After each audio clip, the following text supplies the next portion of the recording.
wengi hawana elimu ya utoaji wa sadaka, hasa sadaka za ukombozi. Ukisoma kuanzia kitabu cha Kutoka, Mambo ya Walawi, na hata kitabu cha Hesabu, Balaki na Balaamu walivyojenga madhabahu 7 za kuwalaani wana wa Israeli, zilitolewa sadaka. Mimi ninasema hakuna madhabahu bila sadaka, na hakuna majibu yanayotoka kwa Mungu bila madhabahu.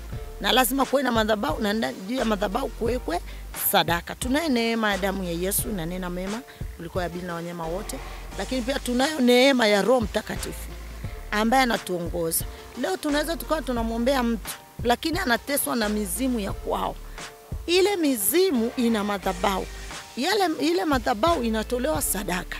Wengine wanatoa mpaka wanyama wa porini. Mtu ametoa mbogo pale kwenye nani? Mtu ametoa ng'ombe, mtu ametoa mbuzi. Wewe unakuja kutoa shilingi 1000, hata kuku inunui. Kwa hiyo unakuta ile madhabahu ina nguvu kuliko wewe. Kwa hiyo unakuta hata watu wengi wameokoka, lakini bado wanatembea kwenye kifungo kwa sababu hawawezi kutoa sadaka. Hawana elimu. Mfano mimi naandika kitabu cha Mjue Sana Mungu. Watoe sadaka kulingana na madhabahu aliyokuwa na kifungo alichonacho na madhabahu za kwao. Na saa nyingine unaweza kupata neema. Roho Mtakatifu tu akamfungua mtu, akaambia tu toa sadaka ya ukombozi kwa kiasi ulichojaliwa moyoni mwako. Lakini kuna mwingine akitoa sadaka ya ukombozi afunguki.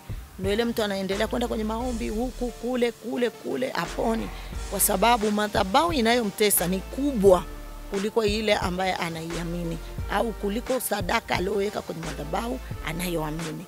Kwa sadaka ni kitu pia cha thamani, lakini mpaka uelekezo na Roho Mtakatifu. Mfano mimi Roho Mungu akinielekeza,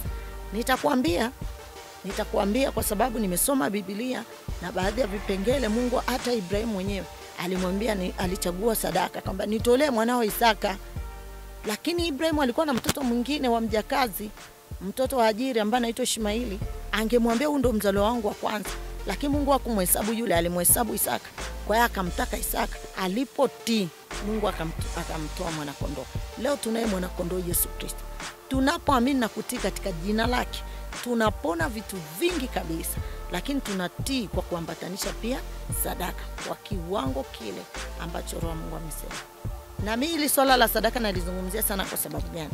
Watu wengi wa Kristo wamekuwa sio waaminifu. Jaribu kufuatilia watu waaminifu wanaosimama sawa na neno la Mungu na maagizo ya Roho Mtakatifu, kwamba tulete zaka na dhabihu kamili ghalani ili kiwemo chakula katika nyumba ya Bwana. Uone kama Mungu atadai hata siku moja sadaka nyingine kutoka kwa ule mtu. Atakuwa tayari yuko connected na neema ya Mungu, kwa sababu kwanza anaitii. Labda akatii na Jumapili. Sisi Jumapili kwetu ndio Sabato. Ukiheshimu Sabato, Mungu atakupa utajiri wa Yakobo. Ukisoma Isaya 58, Mungu anazungumza pale wazi heshima za Sabato. Lakini watu hawaheshimu. Kuna sehemu zenye utajiri na kuna sehemu hazina utajiri. Lakini kuna dhambi za mauti na kuna dhambi ambazo sio za mauti, ingawa dhambi zote ni mbaya mbele za Mungu. Kwa hiyo mtu anatakiwa angalie, hiyo ni sadaka. Kujitoa hata kushuhudia ni sadaka ambayo Mungu ataiangalia na kukubariki. Haitapotea.